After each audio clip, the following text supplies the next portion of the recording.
Imagine an ancient city where ideas float in the air like the aromas of an open-air cafe. Copenhagen, in the mid-19th century, was the backdrop where a peculiar man decided to walk among his thoughts and the bustling Danish streets. His name was Søren Kierkegaard, a thinker who challenged norms not only with his mind, but also with his solitary walks. Kierkegaard was not an ordinary philosopher. His office was the road and his muse, the city itself.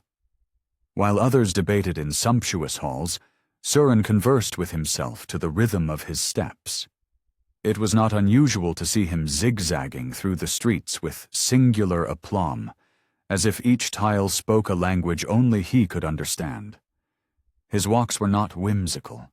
They were intriguing expeditions into the depths of human existence. In an era when physics and industry were beginning to reshape our lives, Kierkegaard asked questions for which we still seek answers. Surfing between spirituality and modernity, his thoughts were a constant challenge to established truths.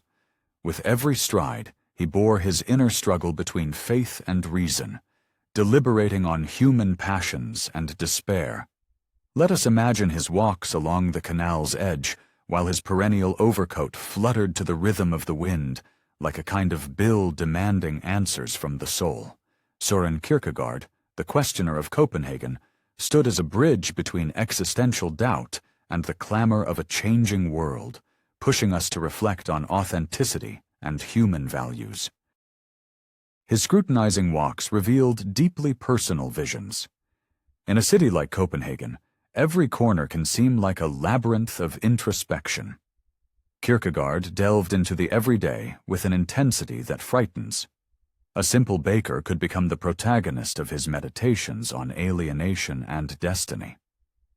Often he wrote fervently in diaries that, like his daily paths, traversed complex territories between melancholy and enlightenment. Søren seemed to constantly seek in the city's vibe an answer to his deepest existential fear: how to live genuinely without stripping away one's own essence. Copenhagen was the mirror where his internal truth was reflected, and from where he cast his philosophical echo to the world. Kierkegaard offered his contemporaries reflections on choice and commitment, illustrated with his own personal decisions. The crossroads between an intense but impossible love and a call to intellectual solitude was another burden he recreated in his writings. For Søren, each path taken in the city represented a metaphor of existential decisions, and although his private life is known to have been troubled by constant loneliness, that very solitude became his fertile ground for inquiring about identity. Like a tightrope walker on the ropes of the known and the uncertain, he managed to balance his concepts between the anguish of the abyss and the security of thought. Kierkegaard invites us, captivating even today, not to fear the questions that arise from walking alone through our own inner cities. To access more content like this, subscribe to the channel and don't miss what's coming next.